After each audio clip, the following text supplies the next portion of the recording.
All right, let's go ahead and get started. Welcome, everybody. My name is Troy Curnett, and I am the broker owner of One Mission Realty. One Mission Realty is a strong, non-franchised boutique real estate office serving all of San Diego County. And now I'd like to introduce Daniel Geddes. He's one of the agents here at One Mission Realty. And Daniel is going to help us with help us navigate the tech side of the presentation and also monitor Q&A for us. So say hello, Daniel. Hello. And then also right now I will introduce Christopher Sheehan. He's one of our buyer's agents here at One Mission Realty, and he is going to take it over.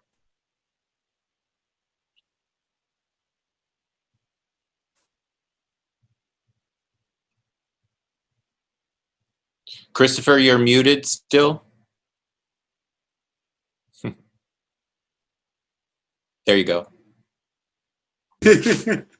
Hello, everyone. So as I was just saying that no one heard, my real estate career started in home staging and home photography, and then I transitioned into sales as a licensed agent in 2011.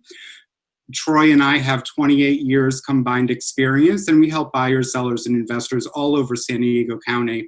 We have just over $200 million in sales with over 300 closed transactions. So this presentation is about an hour long. There's going to be an opportunity for Q&A at the end of the presentation, of course. If you do have questions, you're free to put them in at any time. There should be a Q&A pop-up in the middle bottom of your screen. Just use that to chat with us. If you do have to leave early, please feel free to shoot us an email with the best way to reach you, and we'll make sure to connect and get your questions answered. So in this presentation, we're going to do an overview of the entire process, start to finish, of home buying, help identify personal needs and goals, negotiation and offer strategies you can use, disclosures and inspections we'll touch base on a little bit, the role of a buyer's agent, and then, of course, your questions. Now I'm going to switch back to Troy for a quick market update. All right, hello again. So one thing I wanted to talk about in terms of the market update is, one, I first wanted to help define the differences between a buyer's market, a seller's market, and a balanced market. So typically a seller's market is defined as any market where there is 6 months or less supply of inventory for the demand that's out there. And once we start getting over 6 months of supply, then that tips to more of a buyer's market. So that's kind of the difference. Anywhere in that 5 months, 6 months, 7 month range is typically what we would consider pretty balanced. Right now, obviously, with COVID going on, there are some impacts to the real estate industry. We are still fully able to function. We do a lot of our things remotely. We've signed documents electronically for years, so we were ahead of the curve on that. But we do have a lot of safety precautions when it comes to showing property and things of that nature. So we are still open for business. Homes are being bought and sold every day, and all the necessary aspects like escrow, title, mobile notaries, and lenders are still working. So then getting into the actual statistics, as of the end of May, we had in San Diego County 4,603 active listings on the market. 2,800 of those were single family homes, and about 1,700 were condos. And so these numbers represent about 1.7 months of supply of inventory. So obviously, we are still with less than 2 months of supply of inventory. We're still in a seller's market, and that's just simply due to the lack of supply of inventory, especially in homes that are under $1 million. There are homes that are over $1 million. If you get significantly over that, the months of supply drastically increases to where there's 4 months supply, 7 months of supply. But most borrowers are in that range where there's right around 2 months of supply of inventory.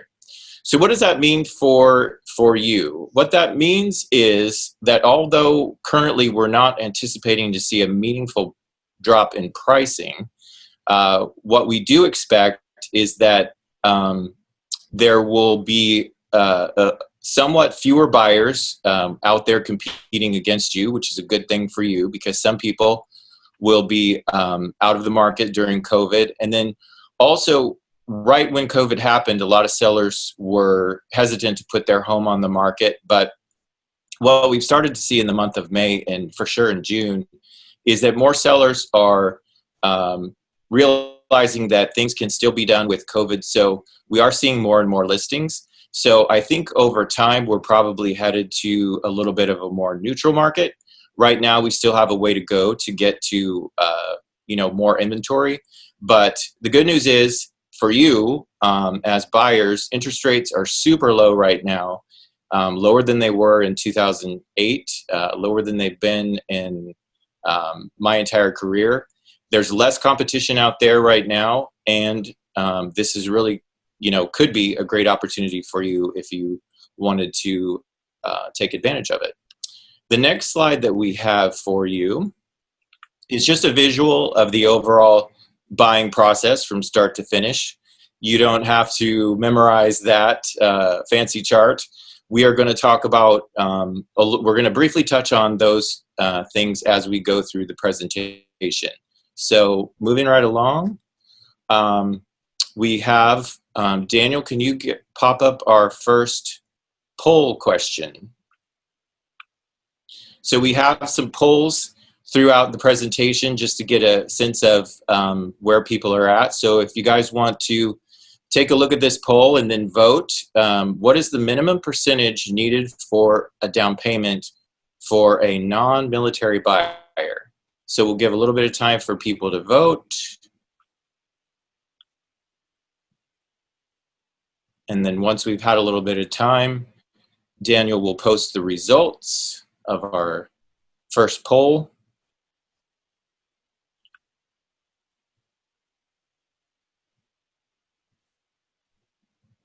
I feel like we need the Jeopardy music right now.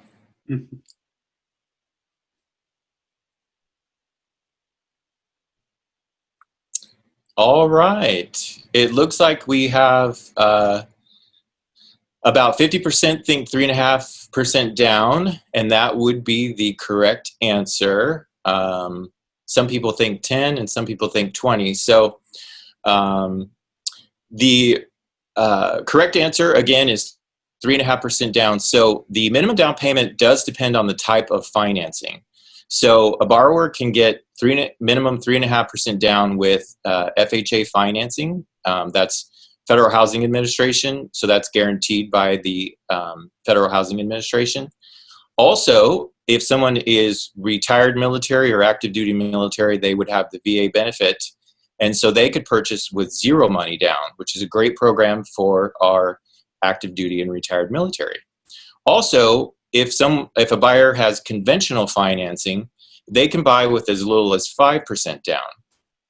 So one thing to consider is that in order to avoid PMI, which is an acronym for private mortgage insurance, which is just insuring the lender in case of default.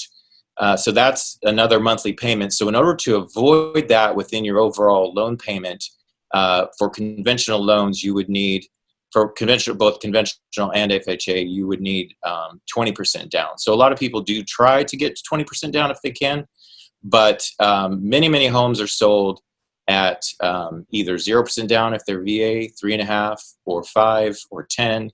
So it really varies depending on what your situation is. So one thing that we can't stress enough during this presentation is that in order to get a good deal on a property, that you want to be prepared. So one big step to being prepared is make getting pre-approved a priority. It's very simple. It's not stressful. There's a few documents that your lender will need. So if you want to gather some basic information, you'll just need 2 months bank statements. You'll need tax returns. You'll need a month's worth of pay stubs and whatever investment accounts that you have. Step 3 of getting pre-approved is think about down payment sources that you might have. So these could be gift funds from your parents, or they could be from your own assets. And then step 4, work with your agent. So we as buyer's agents and seller's agents, we've worked with a lot. We've sold a lot of homes, over 300, been in business for a long, long time.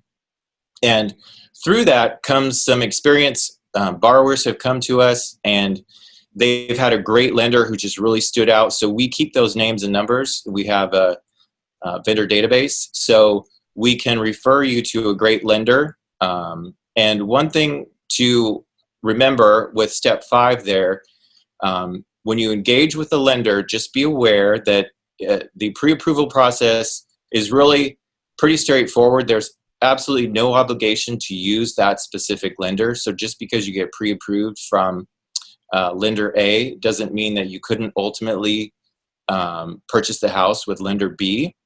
And the other thing to know is you can shop different lenders to see who has the best rate and terms within a 30-day period, and that will only count as one inquiry on your credit report. So that's a really nice feature that will not impact your credit. So then, again, the value of pre-approval, we just want you to be prepared so that you don't find the perfect house and then you're not able to write a competitive offer because you weren't able to act quickly. And the other benefits of pre-approval is you'll definitely learn how much you qualify for. You will learn different options that might fit you best, so your lender can guide you on whether conventional or VA or FHA might be the most appropriate for you. You'll learn about down payment options. Sometimes lenders sometimes there are programs out there for grants or other options that can assist with either down payment or closing costs. So that would be great. Also, you want to learn what your payment would be at various price points. So don't forget to factor in the HOA costs if you're purchasing a home that has a homeowners association. And then you will learn what your closing costs would be. So closing costs include things like the cost of title insurance, the cost of escrow, lender's fees, definitely some costs in there, and your lender will line item those for you with an estimate. The other thing that you want to do when you get pre-approved is that will be a great opportunity to review your credit. Sometimes credit bureaus do make mistakes. It's amazing that they do, but they actually do. Your lender can help you with that. And lenders have what's called a rapid refi resource. So sometimes they can assist in getting that credit discrepancy corrected quicker than if you were to try to do it on your own. But the key is that you just want to know what's on your credit so that you have time to make any necessary corrections or adjustments. And then lastly, the lending side is not something to fear. It's going to teach you, you're going to learn a lot of information, and it's going to put you in a great position to get the house that you really want when you're ready.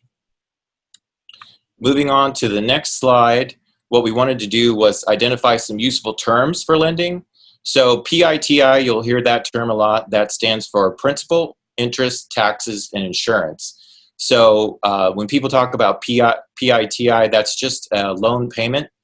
And within that loan payment, it's being calculated by those 4 different line items. So the taxes within that are property taxes. The insurance included in that is your homeowner's insurance. An impound account is where the lender is collecting property taxes and insurance with your monthly mortgage payment and then paying them on your behalf when they're due. So that's what an impound account is. That way you don't have to think about having money available for your taxes, twice a year and then coming up with a big amount of money. You can just pay it every month with your regular mortgage, which is great. Fixed rate versus adjustable. Adjustable rates, they go up based on market conditions, and they're usually tied to an index. So one thing to consider is the majority of loans since 2008 have been fixed rate mortgages, which is a good thing. Prior to the run-up of the 2008 financial crisis, the majority of loans were adjustable rates. And so when those reset to a higher interest rate, a lot of borrowers could not perform on those loans. But the good news is, since 2008, almost everybody that we've worked with has had a fixed rate mortgage. There are certain circumstances where an adjustable rate might be a good option for you. You can work with your lender on that. They'll advise you.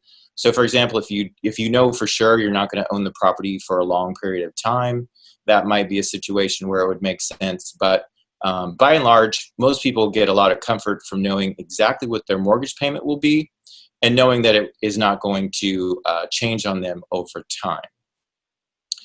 APR, or annual percentage rate. So we just wanted to point out that the rate that's quoted to you from the lender or on websites, that will be the quoted rate might say 3.5% interest, and then the annual percentage rate is going to be slightly higher, and that is slightly higher because that includes the cost of obtaining the loan when you first get the loan, so your loan closing costs. So that's why it's slightly higher. Your lender will disclose both the quoted rate as well as the APR up front to you, so you'll know every step of the way. But that's the difference between the quoted rate and the annual percentage rate. Loan to value is another term. So in simple terms, the loan to value is the amount of the loan divided by the cost of the home. So for example, if you put 20% down, then your loan to value would simply be 80%. So your loan is 80% of the value of the home. PMI stands for private mortgage insurance, and that we talked about a little bit. You would avoid that on conventional and FHA if you have 20% down. VA does not require mortgage insurance at all, so you're good to go with VA. And so now Daniel is going to launch our next poll question for everybody. So go ahead, Daniel. So this question is, what is your favorite style of home? So we'll give people a little bit of time to answer that question.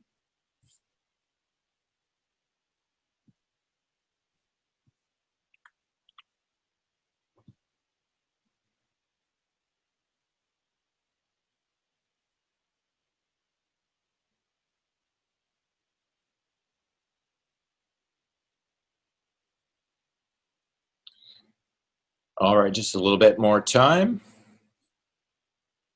and then we'll have the results for you.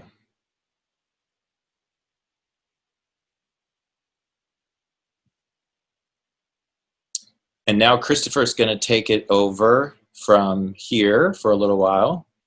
I'll let him read the results of the survey to you. Oh, I already closed them.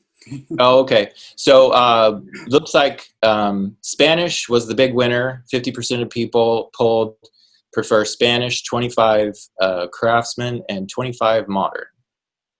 There you go, Christopher. Take it away. Awesome. So once you've been pre-approved, you want to start to really identify your needs. Start with a wish list. If you're buying the home with someone, if you're in a relationship, married, do separate lists and then compare them, of course. And you really want to break down, what location do you want? Do you want a single family home or a condo? How many bedrooms and bathrooms do you need? If you want a more urban environment or a suburban environment, what proximity to work or schools you need? If you're looking for a fixer versus turnkey, parking, of course, and is a big thing. A lot of people want garages, mostly for storage, but it's happened. And of course, the payment that you're comfortable with, what you're approved for isn't necessarily where you're going to be comfortable payment-wise. And also keep in mind that buyer needs will generally evolve over time. It's something, as you get out and see different homes, you're going through the process, things do change. So keep that in mind and keep your agent updated with that. So speaking of agents, you want to identify a good agent, someone you trust, someone with experience who communicates well, someone whose opinion you really respect. We live in a world with a never-ending stream of opinions and information. So having someone you really will allow to guide you is super important.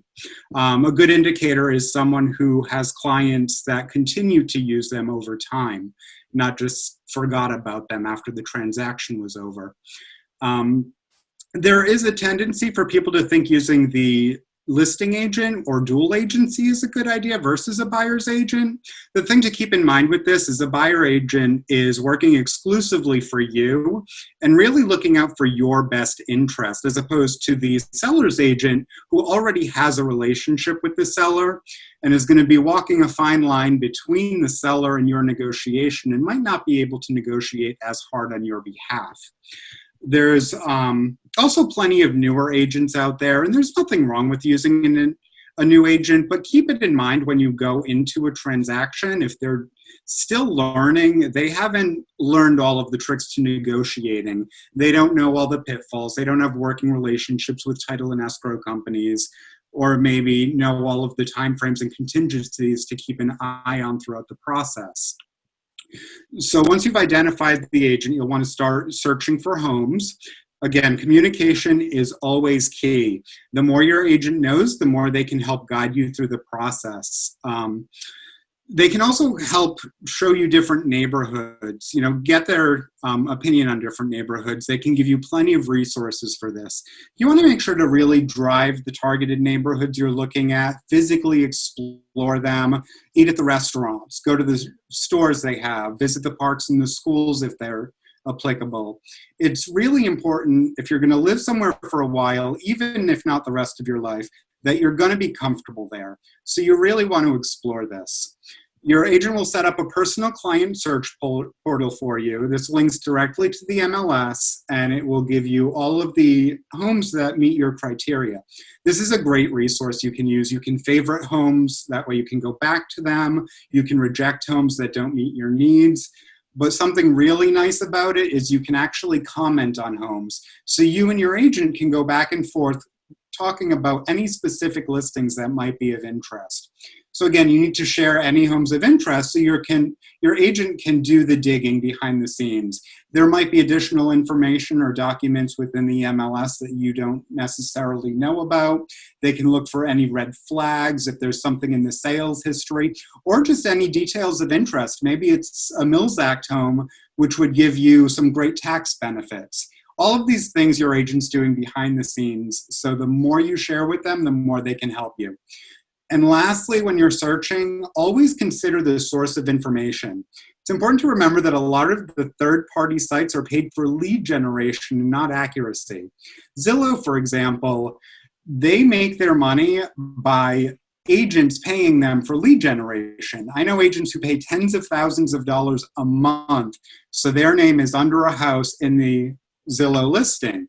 And while this is great to see plenty of options, a lot of these homes are not in fact on the market for sale at this time.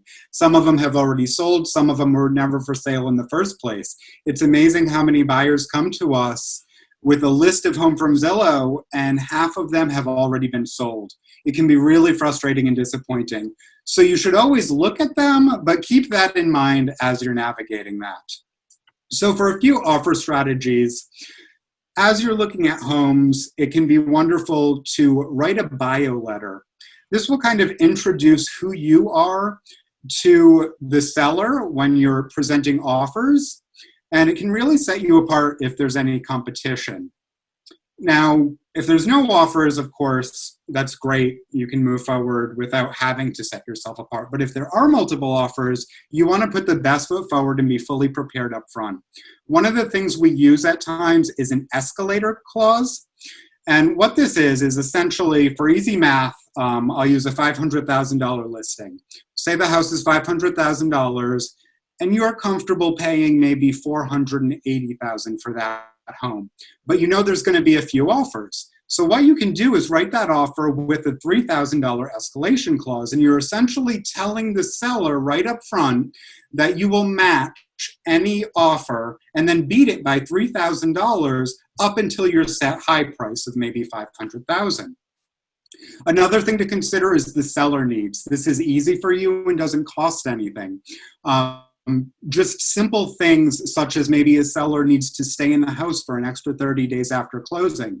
If you put that into a contract right up front, you're telling the seller that you're going to be easy to work with and consider their needs as well as your own.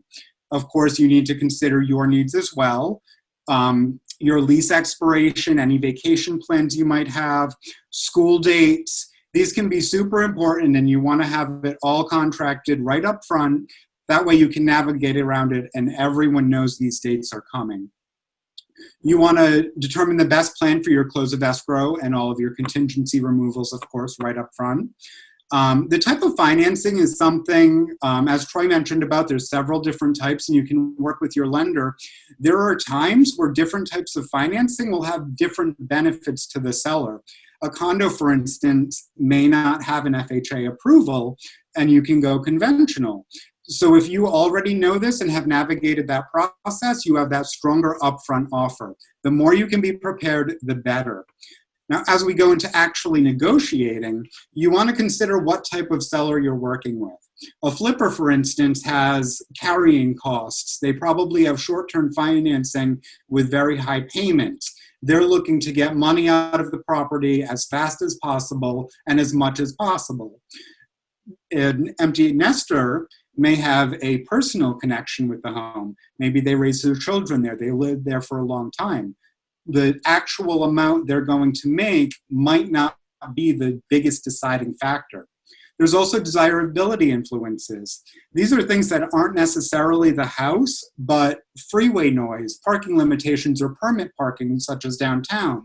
If you're in the flight path, they aren't necessarily a problem with the house, but they're definitely things you can use in negotiating with the seller.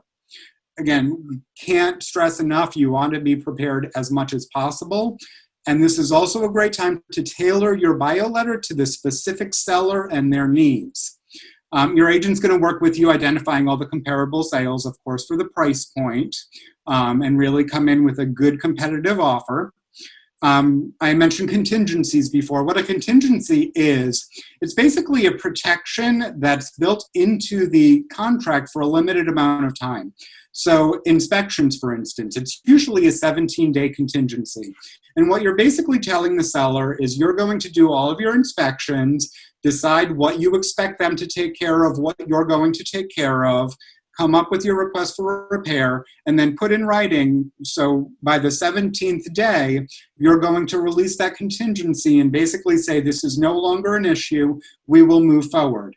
And the reason for a contingency is to separate out the physical property from, say, the financing, which you may have a later date on, so the bank can continue their process. Then the terms of the offer, not just timeframes, not just finances, but things you want to include or exclude. There could be a fire pit in the backyard, maybe a shed, the chandelier in the dining room. These aren't necessarily things that are included with the sale, and you want to, again, make sure right up front you're negotiating with the seller if these are staying or if they're taking them, and if there's going to be any financial compensation for them. It's really bad if you get to the end of the transaction and realize you have to buy all new appliances. So this is really important, again, to do right up front and negotiate everything out. And going into this, you want to remember that the seller really has two decisions. Of course, the first one is always, how much am I making? What am I going to net from this? But the second, and something very important, is this individual buyer actually going to buy the house? Will they sell at the end of it? So that's something really important to keep in mind. Now back to Troy for escrow and timeframes. All right. So now that you've strategized on how to write an offer, you've written an offer and negotiated it, and you've been successful and the seller has accepted your offer, now it would be time to open escrow. So what is escrow? Escrow is a neutral third-party company that the buyer and seller agree to hire to facilitate the transaction on their behalf. The escrow company does a lot of functions, but we primarily, an easy way to think of them is that they're the gatekeepers for money flowing in and out of the transaction, so that everybody is paid in the proper sequence. The listing agent will open escrow typically after the offer is accepted. Usually the down payment, usually the initial deposit is due within 3 business days after acceptance. The balance of the down payment is due toward the end of escrow. Fees that are paid through escrow, inside of escrow, include your closing costs, your lender fees, property taxes, and things of that nature. And then the fees that are paid outside of escrow. So most things will be paid toward the end of the transaction. So you'll bring your balance of funds to close, and you'll know exactly how much that is toward the end of the transaction. But there are a few fees that we wanted to point out that you would pay while you're in escrow. So one of them is you'll prepay the cost of the appraisal, and you will also prepay for any inspections that you want to have. And then anytime we talk about wiring money, we want to be mindful that there is a lot of wire fraud out there. So you really want to be careful and make sure that you always, always, always verify the source of where you're supposed to be wiring the money to, and verify the bank and routing numbers with them personally. Then talking about time frames. So in order to think about how let's say we have a 30-day close, in order to think about how those days are calculated, think of the date of acceptance as day 0, and then the following day would be day 1. So that's the way that works. And then inspection contingencies. So you want to stay organized and plan your home inspections early. So your agent, whenever we have buyers, we work with them really fast to make sure that we've sent them a chart of when all their inspections or when all their contingencies are due, including their inspection. And we encourage them to do their general home inspection right away, usually within the first day or 2 or 3 days. And the reason that you want to do that is so that you have time to react in case you need to have further investigation or inspection. There's an appraisal contingency, and your lender will order that for you. There's a loan contingency time frame, and you want to, as soon as you start escrow, you want to give your lender the utmost priority during the entire transaction so that there are no delays with your lender. So if they need a document or two or a copy of a canceled check, make sure you return all that information to them quickly so that you're keeping your loan in progress and trying to make sure that you're within your contingency timeframes. And then the close of escrow, just be aware that the closing date, it is possible for that to change upon mutual agreement. It does require mutual agreement. You just can't unilaterally, as the buyer, change the closing date. But oftentimes there is, both parties might agree to close a day or two early, or there might be some sort of delay, which will cause the escrow to close a couple days late. So you just want to be mindful of that and be working toward that goal. Then we're going to move on to disclosures. So while you're in the process of working with your lender, you're in the process of getting all your documents in a row, the seller will be sending you a whole bunch of disclosures. It's usually called the seller disclosure packet. So within that, the seller will have 2 documents for sure, the transfer disclosure statement and the seller property questionnaire, which are forms which the seller has answered a bunch of questions. So you'll know whether the seller is disclosing if there was a death on the property within the past 3 years. And you'll know if the home is located in a homeowners association. So you'll have all kinds of disclosures. You'll know if the seller had a plumbing leak, things like that, things that the seller is specifically disclosing to you. You will also get HOA disclosures if the home is located within a homeowners association.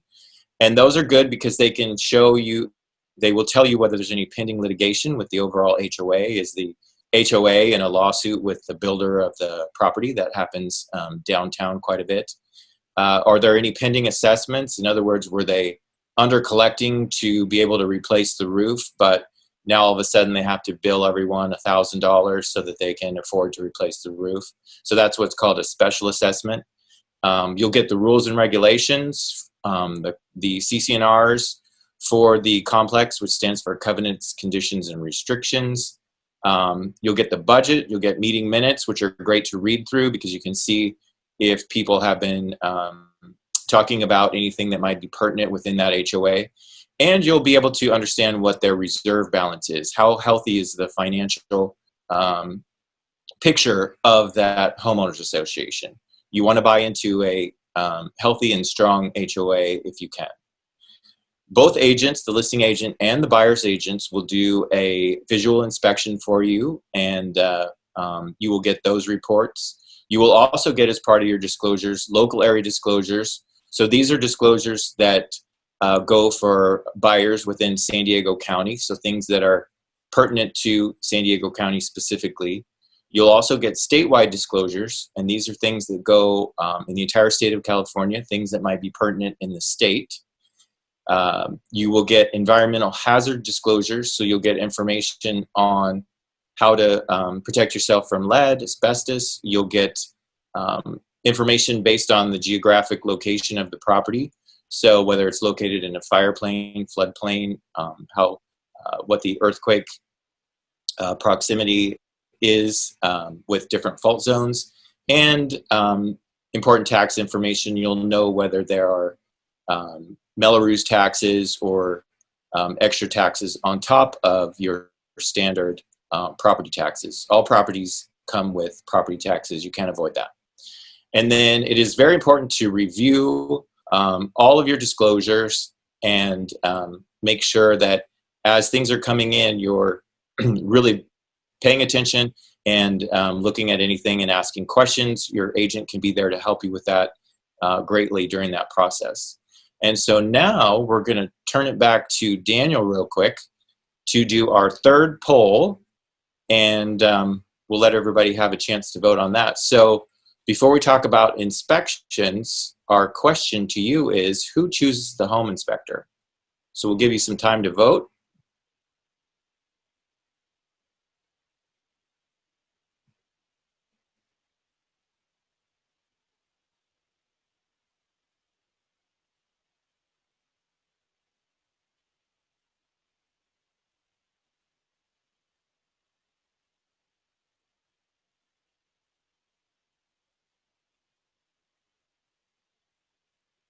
All right, it looks like the results are in. So 60% of you got it right. Yes, the buyer definitely is the one who selects their own inspectors. It's very important. Neither the listing agent nor the buyer's agents are the one choosing your inspectors. And the reason this is so important is many factors, but inspections are one of the single biggest things you can do to protect yourself. So number one, you want to be comfortable with the inspector that you hire, and you want to vet those inspectors your own way. So you can look at reviews for them online, you can ask them questions, you can ask them for samples of their reports, you can ask how quickly they turn around their reports back to you from the date they do the inspection, and you can check with maybe friends or coworkers who have recently bought and see if they liked the inspector that they had, or if their inspector missed things. So definitely one of the best things that you can do is really be engaged on that, the front end of that, picking your home inspectors. And types of inspections, most borrowers or buyers will start typically with a general home inspection, and then they'll follow that up with some more specific inspections. So for example, the general home inspection might call out an issue, a potential issue with the foundation, or might recommend having the sewer scope. So that's where they put a camera down the main sewer line to see if there's any cracks or tree roots, because that can be expensive. So all those things can be extra inspections. There's also mold, air quality inspections that can be done. There's a whole bunch of them. And your buyer's agent, we always help our buyers in terms of asking them questions, seeing what kind of inspections they want to do, and prompting them with possibilities for inspections. What inspections are required? So that's a good question. So a lot of people think that a termite inspection and clearance is required. In reality, a termite clearance and report is only required if the borrower has VA financing. Short of that, lenders only care about it if the buyer and the seller had agreed to it when they negotiated the contract. So even if the termite clearance is not a part of the contract, a buyer could still pay for a termite report and just see what's there to be informed whether they want to ask for some of that in a request for repair or not. But the only time it's required is A, if it's written into the contract, or B, if it's VA financing. And again, you want to be mindful of your inspection timeframes. I talked about that before, but you don't want to wait to the last minute to start doing your inspections so that you have time to gather information and do further inspections. And you also want to be aware that all inspections come with some limitations. Obviously, you as the buyer and the inspector does not have the permission to go in and open up drywall and look behind them and damage the seller's property. So every inspection does come with some limitations, and that's a good thing to ask your inspector. What does your inspection cover? What does it not cover? And just be really, really involved in that. We always also recommend that our buyers be present for their own home inspection, because you will learn so many things by being present rather than just reading it on the report. And you'll learn some things that aren't even a negative about the property, but you'll learn some things that are just useful information, like where's your main water shutoff, where's the electrical panel, health and safety things you can learn, and things about how your home operates. So it's always good to be present, make yourself available for home inspections. So moving on to the next slide, what we're going to assume is that you did your inspections and you've got all your disclosures, and now it's time to review all your disclosures and inspection reports and consider the whole picture. Based on your inspections, one thing that you can do is obtain some written estimates from licensed professionals, because this will go a long way if you're trying to negotiate a request for repair, in having some sort of third-party professional saying, the foundation needs $5,500 worth of work. Here's the actual report for, what it says it needs. That gives a lot of credibility then if you were to ask for a $5,500 credit, rather than you simply as a buyer making up a number. So you'll have much more success with getting what you want accepted if you take the extra time to have some licensed professionals come out and give you some written reports. Also, the benefit of that is that it's a second set of eyes. So, when you have a plumber come out, or when you have a foundation company come out, they are also checking for things, and they can give you a more detailed assessment of that specific part of the home. So it's really, really important. We always recommend that our buyers do some licensed professional estimates. And then you want to check with your lender regarding maximum allowable seller credit. And the reason for that is when you go to draft a request for repair, that format can be either asking the seller to do the repairs themselves, or you could ask for a credit, or you could ask for a price reduction. And so if you're going to ask for a credit, you want to know, am I allowed to get a $5,500 credit from the seller, or is that going to be too high for what my loan program will allow? So we want to know that up front before we draft the request for repair. So in that scenario where, maybe you could use, your lender says you have 4,000 in available credits, then what you could do is ask for a $4,000 credit and then lower the price by $1,500 in your request for repair. So you just want to be smart about how you draft that request for repair. And again, we can help you with that every step of the way. I've already talked about that. Beware of your inspection timeframe, so I won't go over that again. But then, talking about the whole picture, you want to work with your agent and draft that strategic request for repair. Then we're going to talk about appraisal. So an appraiser is not the same as a home inspector. A lot of people get that confused. A home inspector is someone you hire that goes out and checks the condition of the property. An appraiser is someone that is assigned through a selection process protocol, and neither the lender directly, nor the buyer, nor any of the agents are allowed to pick the appraiser. So the appraiser is selected by a process. so that it's an arm's length away from any of the parties being biased. And so the appraiser is largely concerned with verifying the value of the home on behalf of the lender.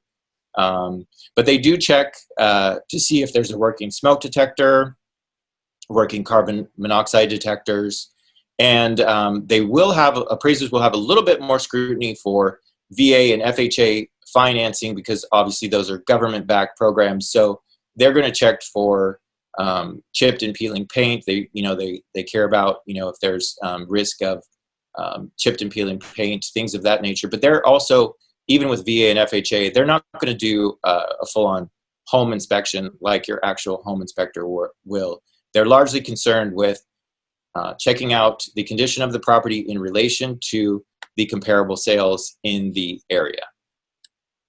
So now we're going to assume that you submitted your request for repair and you negotiated the things that you wanted. So now you're smooth sailing, you're heading toward the close of escrow. So the next step will be your loan will receive final loan approval, and you'll sign loan docs. So usually loan docs are available about 2 to 5 days before closing. Loan docs will be signed with you by a mobile notary, and that's a great process. The mobile notary will come to you. They can meet you at your home, they can meet you at your place of work, or they could meet you wherever you want, coffee shop. So that's up to you. You'll coordinate with the mobile notary at the time. You want to plan ahead, though, for loan doc signing when it comes time to that. Obviously, too early when you first start the escrow process, but especially if there are multiple borrowers, multiple buyers, like couples signing separately. If one of them's in town, one of them happens to be out of state, loan docs can still be signed in different areas, but obviously would need some time for the documents to be FedExed to wherever one partner is and then back to the other. So they would sign at different times with different mobile notaries. So you want to have a plan for that. You want to make sure that your agent, as well as your lender, as well as the escrow company, knows where everybody is come that last week prior to closing escrow. And then another option for loan doc signing is a buyer can ahead of time designate a power of attorney. So a good example of that could be for active duty service member. If they're actively deployed and they are not going to be available, they could ahead of time plan ahead and have a spouse or a parent be their power of attorney and sign the loan docs on their behalf. But that all needs to be coordinated ahead of time. So now we're going to move on to the next slide. And typically about 3 to 5 days before closing, you will go with your agent to the property to do a final walkthrough. And the purpose of the final walkthrough is simply to verify the condition of the property is still basically in the same condition that it was when you saw it last. It is not a whole new inspection because that time frame has already passed. The other function of the final walkthrough is to verify that any repairs that the seller agreed to make have actually been completed. So that's what the final walkthrough is. And then you want to get prepared for closing. So just remember that the close of escrow date can slide. It can be a little bit early, it can be a little bit late, based on many factors. Both parties have to agree to it, but don't back yourself into a corner with moving trucks or lease terminations or refrigerator deliveries, because that's where the close of escrow gets really stressful for buyers, is if they have planned on that closing date of escrow as a very hard, firm date, and they've got all these things lined up based on that date actually occurring. And then when it needs to move, then they have to scramble and do a whole bunch of maneuvers to, replan everything. So just be a little bit flexible. Don't back yourself into a corner. The other thing that we'll do as your agents is we'll verify with the listing agent that they have, things prepared for you, like all the keys, the mailbox key, the HOA key. So we're checking on that on our end. And then you as the buyer will remind you to put the utilities, to have a plan for them to be transferred into your name so that there's no discontinuation of service once you get the keys and you go over there. You want to make sure that, the utilities are still on, but they do need to be in your name. So then moving on to the close of escrow. So the close of escrow one thing to be mindful of is that if you're talking to family and friends, different states have different closing procedures. And some of it's the local area within the state, but a lot of it is state driven, just the process of how their closings work. In the state of California, we typically get all of our work done pretty much ahead of the close of escrow date, the actual date, although there are still some functions being done on that date, but it can largely be a little bit unceremonious. But we do not go and meet at a specific day and time and have a closing appointment. So on the day of closing, you typically don't need to be anywhere, but you do need to be available for any last minute things that, paperwork that might need to be signed. So step one of the closing process is the buyer, you would wire your closing funds to escrow. So you could do that, before the close of escrow date, or you could do that the morning of. Typically, it's a little bit better to do it ahead of time. And your lender and the escrow company will tell you exactly how much money you would wire. And again, don't forget to be mindful of wire fraud. Step number 2 is after your funds have been deposited to escrow on the closing date, the lender will fund the loan, and generally the lender will fund the loan in the morning. And then step number 3, after both step 1 and 2 have happened, the title company will go and record the grant deed and also the loan promissory note at the county recording office. And so once the grant deed and the promissory note have been recorded, then that is considered confirmation of recording. The title company will call us, the agents, and then we will let you know that the documents have been recorded, and then the property is officially recorded in your name. So you are the official owner, and that is technically what closing is. So once we get confirmation of recording, we can meet you and deliver you the keys to your brand new home. So congratulations, that would be awesome. And then some post-closing tips, just be mindful that most sellers will pay for a home warranty. It's negotiated in your offer. But if you have a home warranty, just remember these are small policies. They're not going to rebuild your entire home, so you don't want to be oversold on their value. But they are good for things like if the garbage disposal breaks within the first year, things like that. And remember, there is a trade service fee call, usually $55 for every time you have them come out. So you would pay that yourself whenever you invoke the home warranty policy.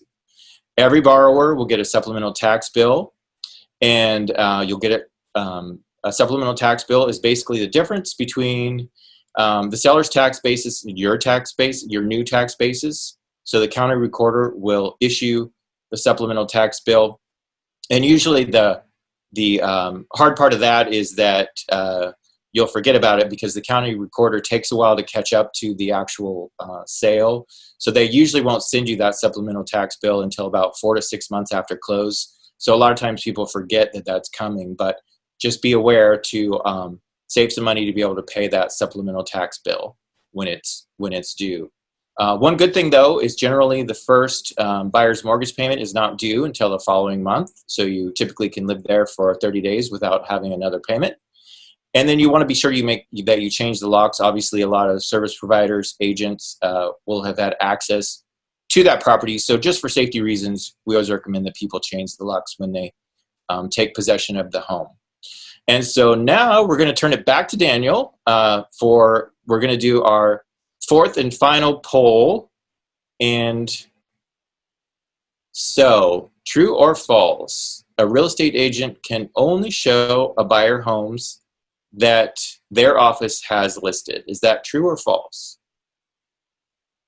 We'll give everybody a little bit of time to submit their answers.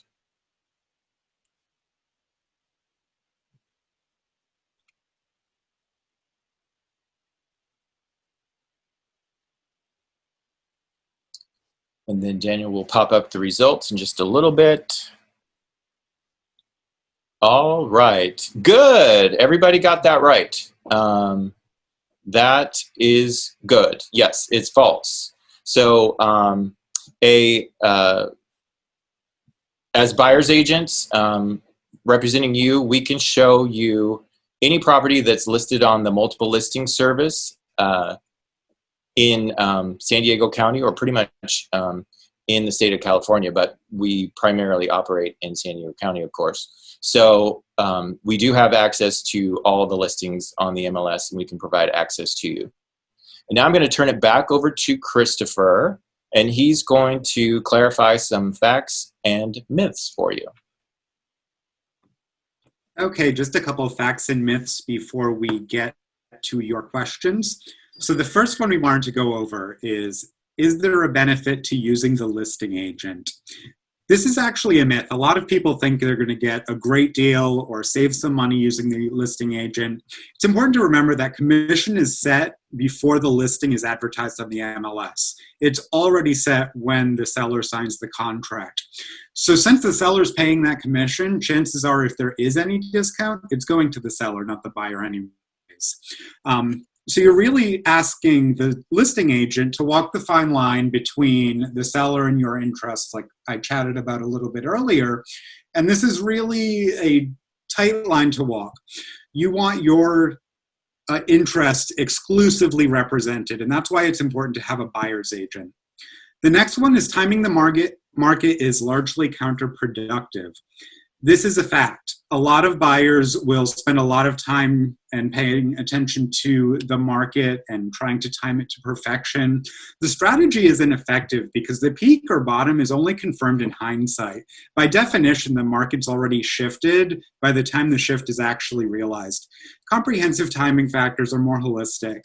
Interest rates, tax benefits, cost of renting versus owning, things of this nature. The ideal timing should be very personal and dependent on your goals. There's also an opportunity cost about when the time is right for you to fulfill your dream of home ownership, building equity and home appreciation, as well as paying down your principal, and the quality of life that owning your home affords you. And the last one, hiring a buyer's agent is always free. This one's actually a myth. A lot of people think it's always free, but it's not. There are times where a buyer will incur some fees through their agent services. They're usually called fee-for-service agreements, you'll see.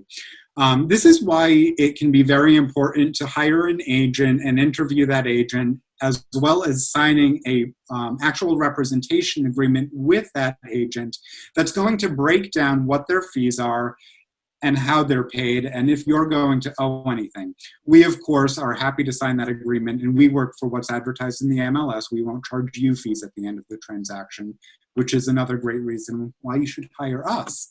Now I'm going to pass it back to Daniel to go over your questions.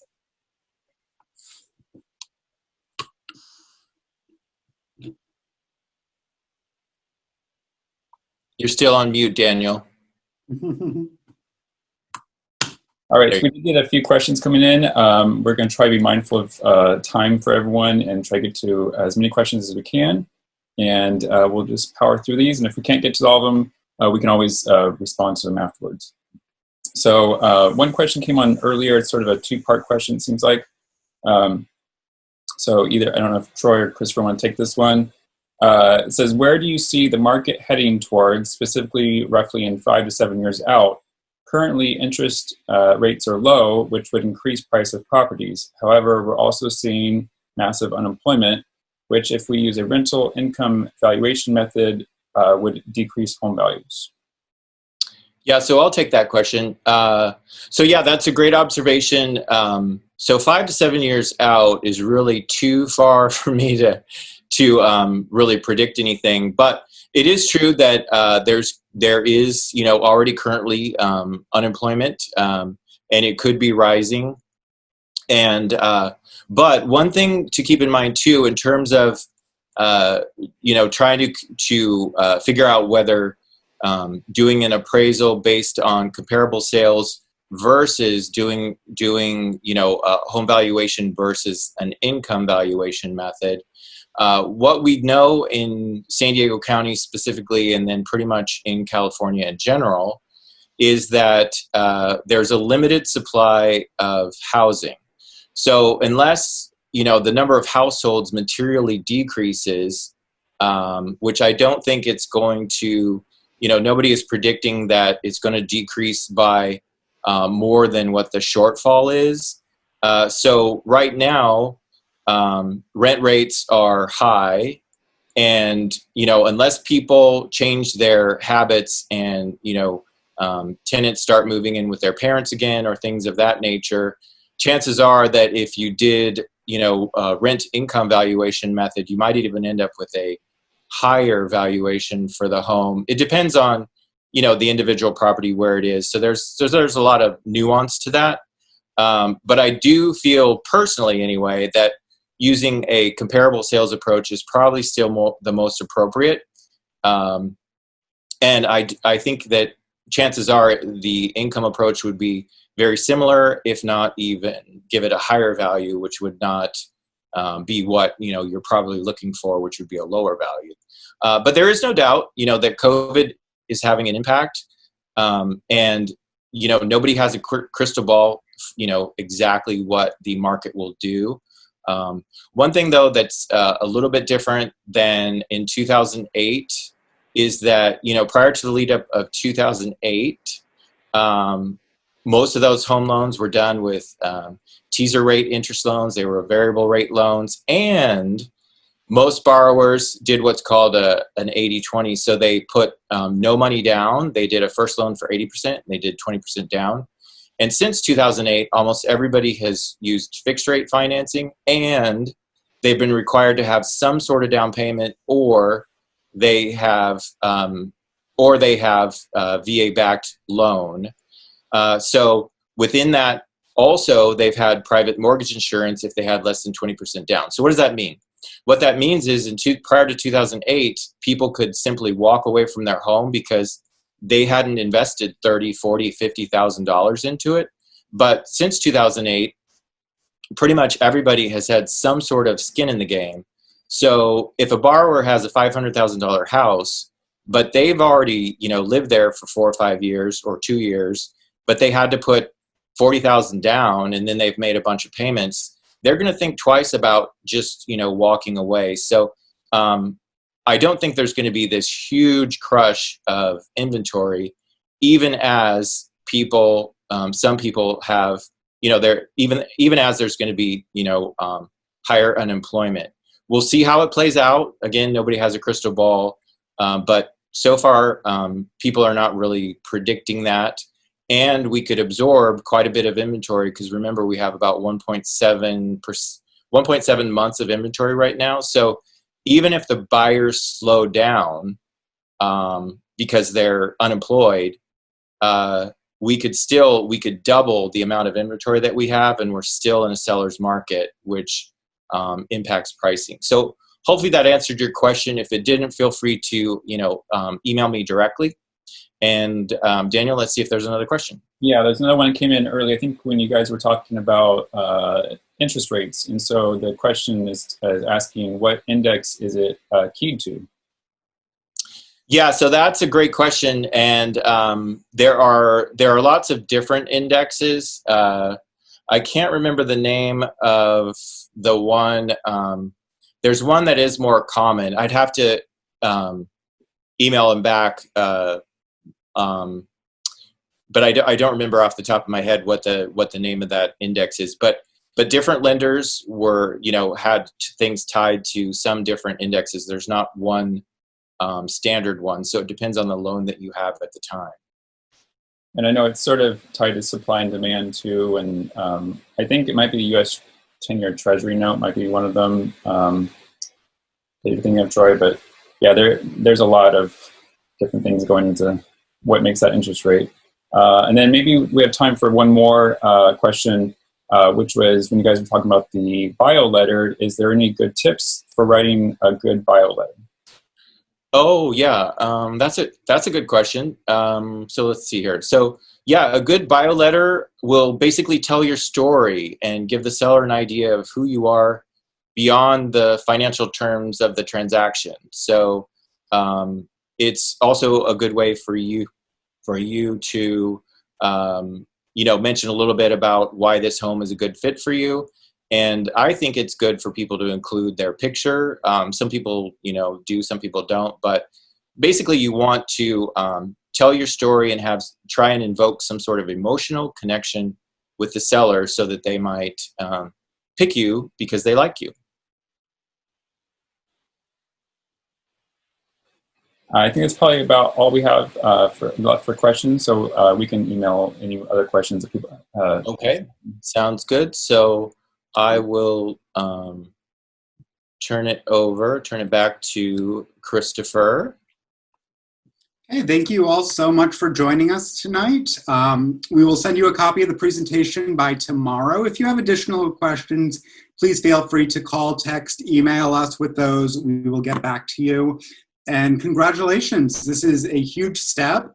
If you want to keep the momentum going and schedule a one-on-one appointment, it's never too early to start the process, figure out where you need to go from here, and get moving. So thank you all.